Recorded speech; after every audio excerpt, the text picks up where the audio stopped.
The next speaker is the Oath Keepers president here in Florida. His name's Stanley Jakubowski. He's from Brookville, Florida, and I want you to give him a warm welcome.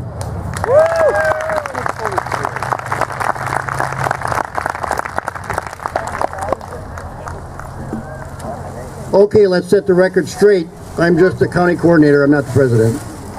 But he was busy up in Jacksonville today. Oath Keepers, if you don't know, we got a booth over here with a lot of information, and all Oath Keepers' mission is to teach, recruit, and inspire. It's all about knowledge. The good book says, "My people perish for lack of knowledge," and that's exactly what's happening.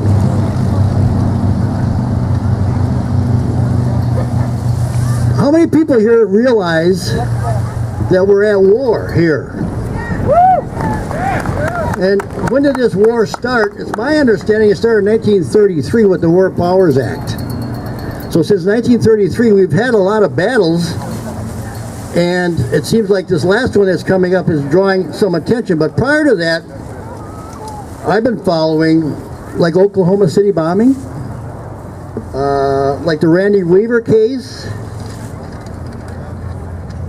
Waco, for example. Waco was not only brought me politically born again, but it made a Christian out of me. Because if you don't understand the evil that's going on in our society today, and watching our brothers and sisters being murdered by our government, which is really a corporation, it's not a government, and hasn't been since 1913, when our country was given over to the international bankers, you won't be able to understand what's going on. Also, we lost, how about William Cooper? Who's heard of William Cooper? William Cooper, in his book, published in 1991, he testifies to the fact that our U.S. government is training people to go and shoot children in schools so they can take our weapons away. 1991. So what we're experiencing today is old news if you've been studying. We need to study. History. They call it his story. The reason our Creator gave us history is so we could understand what's going on, so we could predict the future. Now, Oath Keepers, we have a lot of information over here. We also have freedom calendars. If you want to learn about the amendments, especially the Second Amendment, is on the freedom calendar. That's for Oath Keepers. Now I'm going to switch hats. I want to put my Come to Jesus hat on. We all know that we're here because of our forefathers who fought the Revolutionary War. How many here understand what their war cry was back in 1775 and 76 during the Revolution? The war cry was "No king but Jesus." If we remember the story of Ticonderoga, Washington and his troops had 0 cannons in inventory.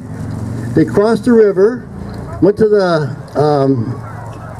what do they call it? The fort. Yeah, there you go. Went to the fort. The door was unlocked. They went in. They went to the general's bedroom and knocked on the door. And they said, "We want you to surrender." And he said, "By whose authority?" Now visualize, they had no cannons. They walked away that day with 34 cannons, if I recall correctly. And all he had to say is, "With the authority of the Continental Congress and King Jesus." So I think it's time we start to get serious, because right now we got King Obama, and it's not going to cut it. So God bless America, you guys.